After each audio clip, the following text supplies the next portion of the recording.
असे कुठले टॉपिक्स आहेत की जे आतापर्यंत झाले तर तुम्हाला क्लिअर नाही की आपल्याला रिपीट करायचे अपकमिंग ॲरे सेशन मध्ये? ॲरे आणि पॉइंटर दोन. ओके, अरे अँड पॉइंटर. बाकी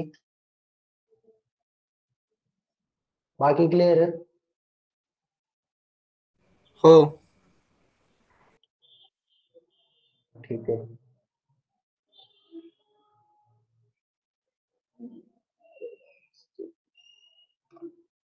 ऍक्च्युली हा फोल्डर्स पाहिजे.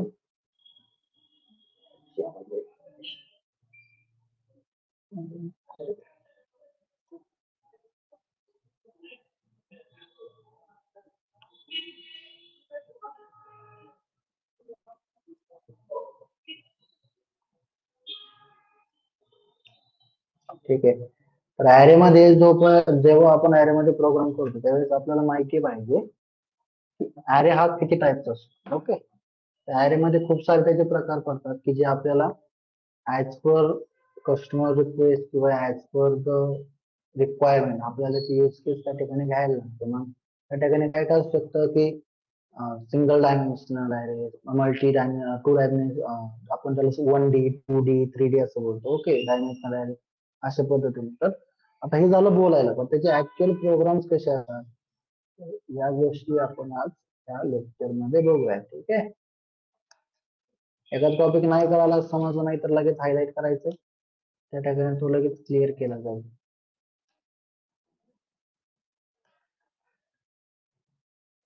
आता आपण ऍरेच्या प्रोग्राम कडे जाऊ. ठीक आहे. मग ऍरेचा प्रोग्राम घेत असताना आपण जे एक्झाम्पल घेत होते, एक्झाम्पल मध्ये आपण ऑल टाइप्सचे जे काही गोष्टी असतात त्या आपण ट्राय आउट करण्याचा ट्राय करत असतो.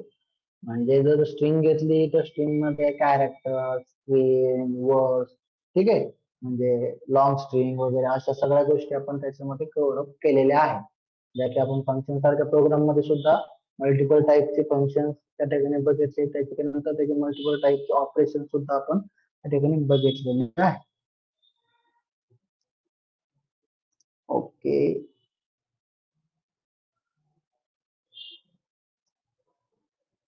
ओके, ठीक आहे.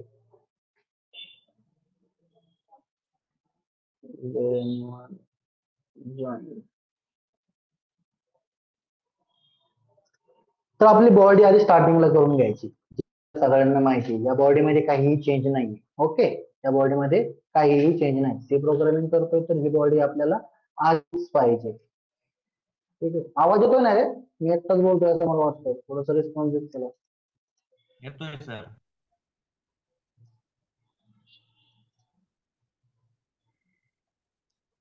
हॅलो, तुम्ही प्रथमेश येतोय अगोदर आवाज येतोय? आवाज सर.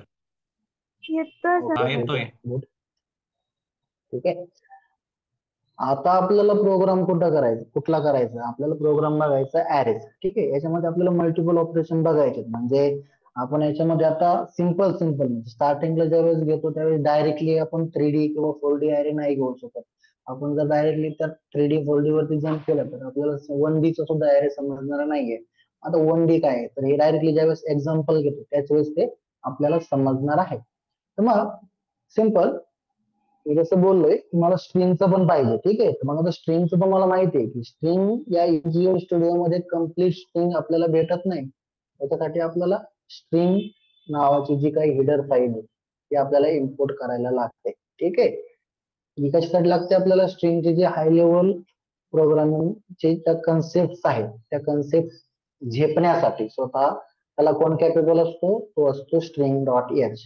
आणि स्टुडिओ डॉट याच्यामध्ये काय? याच्यामध्ये सिंपल प्रोग्राम्स येतात. फक्त सिंपलच नाही म्हणतात, याच्यामध्ये सुद्धा खूप काही असे डिफिकल्ट लेवलचे प्रोग्रामिंग सपोर्ट सुद्धा या लायब्ररीमध्ये आहे. जे की आपण सिंपल ऍरेचा जरी घेतला तरी पण ऍरे याच्यामध्ये असतो, पण याच्यामध्ये स्ट्रिंगचा ऍरे असणार नाही म्हणून आपण याच्यामध्ये स्ट्रिंग घेतला. आता स्ट्रिंग डॉट एच. बाकी खूप काय म्हणजे आता आतापर्यंत जे काही आपले डेटा टाईप झाले, ऑपरेटर झाले, फाईल झाल्या, तर त्या ऑल गोष्टी ज्या आहेत त्या 2 फाईल मध्ये सफिशियंट आहेत सध्या तरी. ठीक आहे. तर आपण ते आता या ठिकाणी इम्पोर्ट केलं की सिंपल बॉडी एंट्री पॉईंट फंक्शनच्या नंतर आपण ब्रॅकेट केला आणि ब्रॅकेटच्या नंतर आपल्याला आता कोड स्टार्ट करायचा. आता हा काय फंक्शनचा कोड नाहीये, सो आपला हा कोड याच ब्रॅकेट मध्ये असणार. याला फंक्शन करायचं तरी सुद्धा तुम्ही या ठिकाणी करू शकता. ठीक आहे, फक्त फंक्शन डिक्लेअर करायचंय, फंक्शनचा प्रोटोटाइप द्यायचा आणि त्या ठिकाणी आपण अशा पद्धतीने त्याला डिफाईन करून याचा आन्सर घेऊ शकतो. मग आता ऍरे डिक्लेअर करायचा. ठीक आहे, मग आता ऍरे डिक्लेअर करायचा तर त्याला समथिंग काहीतरी नोंद द्यायचं. आपल्याला ARR द्यायचंय का, तर नाही, तुम्ही याला काहीही देऊ शकता. ऍरे घेतलाय. हॅलो, बॅकग्राऊंडला आवाज आलाय मला काहीतरी. हॅव क्वेश्चन सुमित, काही क्वेश्चन आहे का? नो. ओके ठीक आहे. आता ARR घेतलाय. ठीक आहे, याच्यामध्ये आपण size of array, size of string बघितलंय. ठीक आहे, त्याच्यामध्ये आपल्याला अंडरस्टँड झालंय की याच्यामध्ये आपण जी साईज पास करतो तितके व्हेरिएबल्स, तितके नंबर्स आपण त्या लिस्ट मध्ये, त्या इंडेक्स मध्ये टाकू शकतो. ठीक आहे, याच्यामध्ये आपण त्याला ब्रॅकेट दिला, ब्रॅकेट मध्ये साईज पास केली. ठीक आहे, आपण काय साईज पास केली, आता इंटिजर ऍरे घेतलाय. ठीक आहे, इंटिजरचा ARR घेतलाय. याच्यामध्ये इंटिजर किशोर घेऊ शकतो, इंटिजर अभिराज घेऊ शकतो, इंटिजर सुमित घेऊ शकतो, किंवा इंटिजर प्रतिमा सुद्धा याच्यामध्ये आपण घेऊ शकतो. त्याला काहीही, याला लिमिटेशन नाही किंवा काही कुठलंही बंधन नाही, तुम्ही नेम कुठलाही घेऊ शकता. पण पर्टिक्युलर असे काही नेम आहेत ते पण तुम्ही याच्यामध्ये घेऊ शकत नाहीत. म्हणजे जर मी आधी इंटिजर डिफाईन केलाय, सेम इंटिजर जर याच ठिकाणी घेतला तर इंटिजर हा एक एका टाईप येतो. ठीक आहे, तो तर या ठिकाणी चालणार नाही, म्हणजे तो एरर मारा, तो बोलतो तुम्ही इंटिजर या ठिकाणी डिफाईन केलं. असे काही पर्टिक्युलर वर्ड्स आहेत की जे तुम्ही ऍज अ व्हेरिएबल डिक्लेरेशन म्हणून यूज करू शकत नाही. ठीक आहे, तुम्ही असं रॅन्डमली कुठलंही नेम घेऊ शकता. त्याची लिस्ट बघा, त्याची लिस्ट हवं तर मी तुम्हाला आपल्या ग्रुप्स मध्ये शेअर करल. त्याच्या बुक्स मध्ये पण आहे. जर तुम्ही नागेश्वर द अल्टिमेट सी जर बुक रीड करायला स्टार्ट केला असेल तर त्याच्यामध्ये याची कम्प्लीट इन्फॉर्मेशन आहे. कुठले डेटा टाइप्स आहेत, कुठले ऑपरेटर्स आहेत, कुठला याच्यामध्ये तुम्ही त्याचं डिफाईन करू शकता, कुठले तुम्ही व्हेरिएबल याच्यामध्ये डिफाईन करू शकत नाही, तर त्याची पण लिस्ट याच्यामध्ये त्या बुक मध्ये दिली आहे. खूप सुंदर बुक आहे, इझी टू अंडरस्टँड आहे. सर्वांना रेफर करा. मी तर सजेस्ट करेल की त्याला तुम्ही रीड करायला स्टार्टच करा. त्याच्याशिवाय तुम्हाला proper basic to high level त्याच्या कन्सेप्ट आहेत त्या तुम्हाला क्लिअर होणार नाही. ठीक आहे, मग आता आपण सिंपल कोड पर्यंत होतो.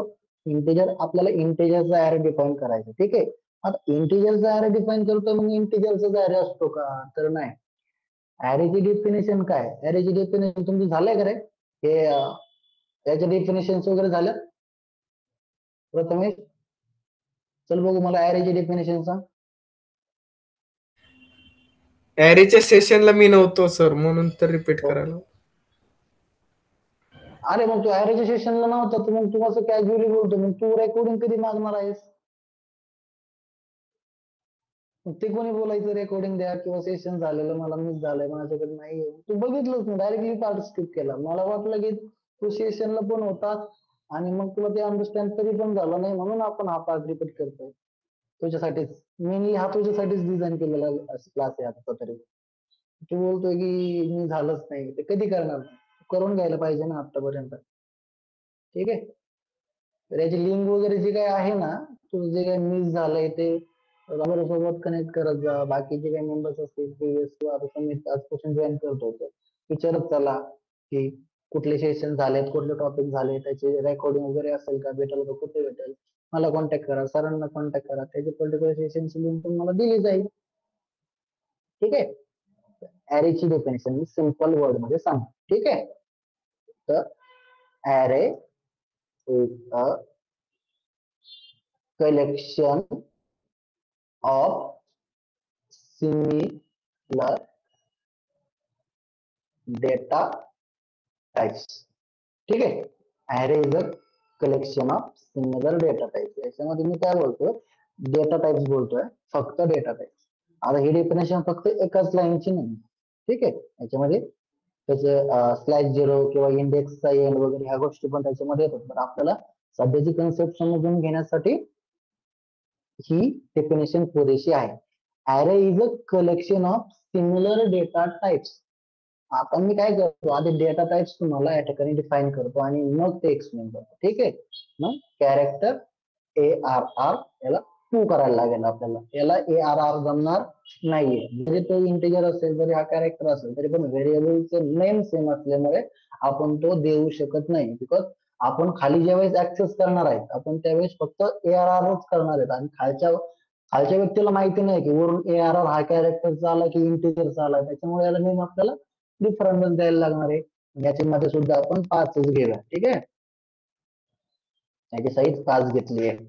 मग हा कॅरेक्टर आहे. तर प्रथमेश तू लेक्चर मिस केले, सो लेक्चर तर झालंय. मग याच्यामध्ये आजरा तर 100% अवेलेबल असणार. ठीक आहे, आजरा मला कॅरेक्टर अरे सांगता का 5 साईजचा, ज्याची साईज 5 असेल.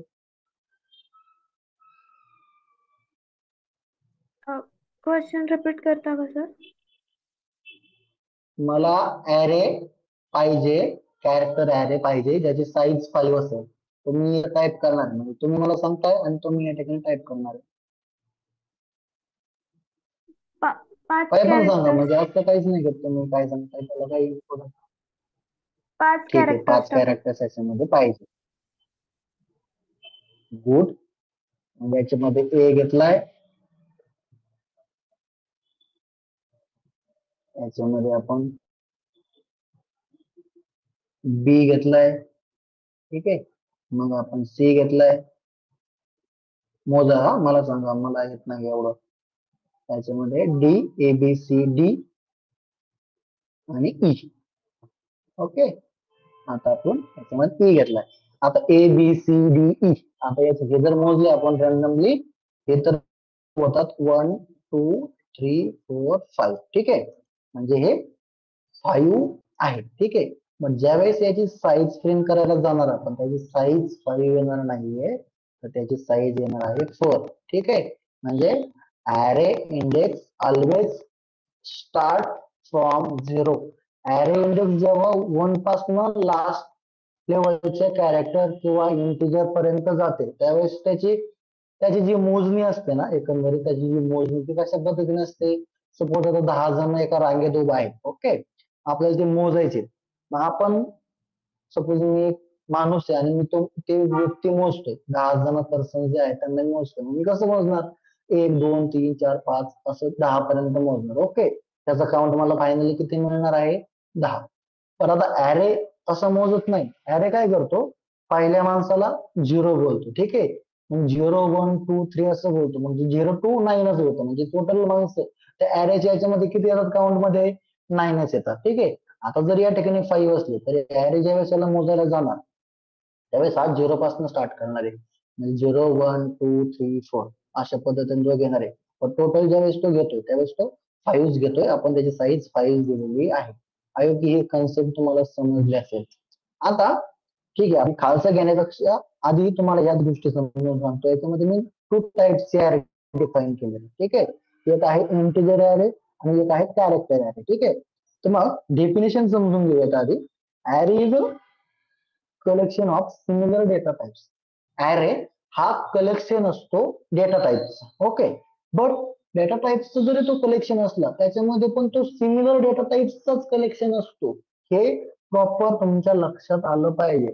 इंटरव्ह्यूला जर तुम्हाला फर्स्ट क्वेश्चन आलाच, कारण त्यांच्याकडे सिंपल क्वेश्चन कोणी विचारत नाही, बट जरी तुम्हाला कन्फ्युज करण्यासाठी एखाद्या इंटरव्ह्यूला वाटलं की बाबा याला कुठल्याच गोष्टी माहिती नाहीत, तर याला हे माहितीये का, त्याला ते विचारून बघू. त्या केसमध्ये जर त्यांनी विचारलं की ऍरे मध्ये आपण ए बी सी डी 1 2 3 अशा पद्धतीने करू शकतो का, तर त्याचा आन्सर सिंपल आहे, नो. ऍरे मध्ये एक तर 1 2 3 चालेल, नंतर त्याच्यामध्ये 1 2 3 म्हणजे 3 to 1 पण चालेल, म्हणजे उलट सोयीचं कसं पण असलं तरी चालतं, असं काहीच नाही. पण नंबर्सच पाहिजेत, अदरवाईज कॅरेक्टर्सच पाहिजेत. मग फक्त कॅरेक्टर्स किंवा नंबर्सच असतात का, तर नो. त्याच्यामध्ये तुम्ही स्ट्रिंग पण यूज करू शकता. म्हणजे कॅरेक्टर ऍरे घेतलाय ना, तशाच पद्धतीने कॅरेक्टर स्ट्रिंग सुद्धा आपण याच्यामध्ये घेऊ शकतो. ओके, याच्यामध्ये आपण कॅरेक्टर स्ट्रिंग सुद्धा याच्यामध्ये आपण घेऊ शकतो. तर ते कसं, ते आपण याच्यामध्ये समजून घेऊया. मग इथपर्यंत क्लिअर आहे. इंटिजर ऍरे मध्ये आपण पहिल्या इंटिजरच्या ऍरे मध्ये नंबर्सच घेतले आणि नंबर्सच घ्यायला लागतो. याच्यामध्ये जर आपण ए टाकला, याच्यामध्ये जर आपण ए टाकला, तर तो पार्ट रॉंग होणार आहे. हा ऍरेचा डिक्लेरेशन जो काय आहे ते एकदम रॉंग आहे. म्हणजे त्याचा लगेच एरर मारणार. ठीक आहे, तर हे असं चालत नाही. ऍरेला एक तर नंबर्सच पाहिजेत आणि जर कॅरेक्टरची लाईन असेल तर त्याच्यामध्ये टोटल कॅरेक्टर्सच पाहिजे. मग तुम्ही एबीसीडीच्या जागेवर बीसीडी यूज करा, काहीही करा. कॅरेक्टर म्हणजे कॅरेक्टर. अजून एक इम्पॉर्टंट गोष्ट, ज्यावेळेस तुम्ही कॅरेक्टर सिंगल कॅरेक्टर डिफाईन करता, डिक्लेअर करता इन ऍरे इंडेक्स फॉर्मॅट मध्ये, त्यामध्ये याला ज्यावेळेस डिक्लेअर करतो त्यावेळेस त्याला अशा पद्धतीने डिक्लेअर करायला लागतं. सिंगल इन्व्हर्टेड कॉमा मध्ये त्याचा तो सिंगल कॅरेक्टर द्यायला लागतो. त्याच केसमध्ये जर स्ट्रिंग असेल तर डबल इन्व्हर्टेड कॉमा मध्ये त्याला द्यायला लागते स्ट्रिंग.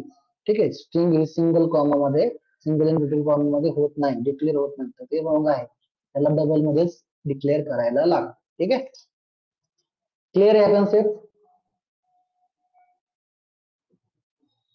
क्लिअर आहे? Yes no? Okay good. आता याच्यामध्ये आपण एक पार्ट बघूया, अजून एक. हे झालं सिंगल डायमेन्शनल ऍरे. त्याच्यामध्ये फक्त अजून एक सिंपल पार्ट होतो. आपले वरचे जे दोन आहे त्याच्यामध्येच हे लेक्चर एंड होईल. सो तरी पण मी एक डिक्लेअर करून ठेवतो तुम्हाला. आता त्याचा डिफरन्स करून जाईल आपलं. उद्या पण याच्यावरती सेशन होईल मे बी. तर बघूयात, म्हणजे पार्ट किती कव्हर होतोय त्याच्यावरती डिपेंड आहे, किती तुम्हाला अंडरस्टँड होतोय. अरे हा खूप हॉस्कोप पण आहे. हॉस्कोप जर म्हणायला गेलं तर ना, खूप साऱ्या गोष्टी ज्या आहेत त्या इम्पॉर्टंटच आहेत, त्या तुम्हाला आल्याच पाहिजे. म्हणजे फंक्शन पण तितकाच त्याला इम्पॉर्टंट आहे. Data types, array, function, file, what ever ज्या काही गोष्टी असतील त्याच्यामध्ये लूप्स तर, म्हणजे लूप्स तर पाहिजे. लूप्स नाही आला तुम्हाला तर काहीच उपयोग नाही. स्वॅप तुम्हाला आला पाहिजे. सगळ्या गोष्टी ज्या आहेत आपल्या ज्या प्रिव्हियस सेशन मध्ये झाल्या त्या तुम्हाला आल्याच पाहिजे. खूप साऱ्या गोष्टी याच्यामध्ये इम्पॉर्टंट आहेत. ठीक आहे, मग आता याच्यामध्ये आपण 2D ऍरे बघूया. 2D array. आता 2D ऍरे काय बोलतात तर ते याच्यामध्ये आज आपल्याला समजून घ्यायचं आहे. मग याच्यामध्ये मी कॅरेक्टर घेतोय. ठीक आहे, कॅरेक्टर याच्यामध्ये घेतोय. मग आता कॅरेक्टर एरिया मी डिक्लेअर करतोय. ते बघा खूपदा समजत नाही मुलांना, खूपदा समजत नाही. तुम्ही याच्यामध्ये जर लर्निंग करायला गेले, आता युट्यूबचं सेशन जर एखाद्याचं बघितलं तर त्याच्यामध्ये तुम्हाला कन्सेप्ट क्लिअर होते. पण ज्यावेळेस तुम्ही बुक्स मध्ये रीड करायला जाणार ना, तर बुक्स मध्ये त्याचं डिक्लेरेशन इतकं अंडरस्टँड होत नाही. त्याचं बुक्स मध्ये अंडरस्टँडिंग इतकं क्लिअर होत नाही. मग याचं काय, तुम्ही असं मिनिंग घेऊ नका बुक्स मध्ये क्लिअर होत नाही तर मग बुक्स रीड कशाला करायचं. तसं नाहीये, बुक्स तर रीड कराच. पण ह्या ज्या छोट्या छोट्या गोष्टी असतात त्या लवकर समजत नाही. यासाठी आपल्याला मल्टी सोर्सेस यूज करायला लागतात. जसं की आपल्याला युट्यूब बघायला लागतं. ठीक आहे, जसं की आपल्याला याच्यामध्ये बुक्स पण रीड करायला लागतात. म्हणजे डेफिनेशन पण तितकाच इम्पॉर्टन्स असतात. आता हे इम्पॉर्टंट का असतं, म्हणजे ज्यावेळेस, just one minute, just one minute guys.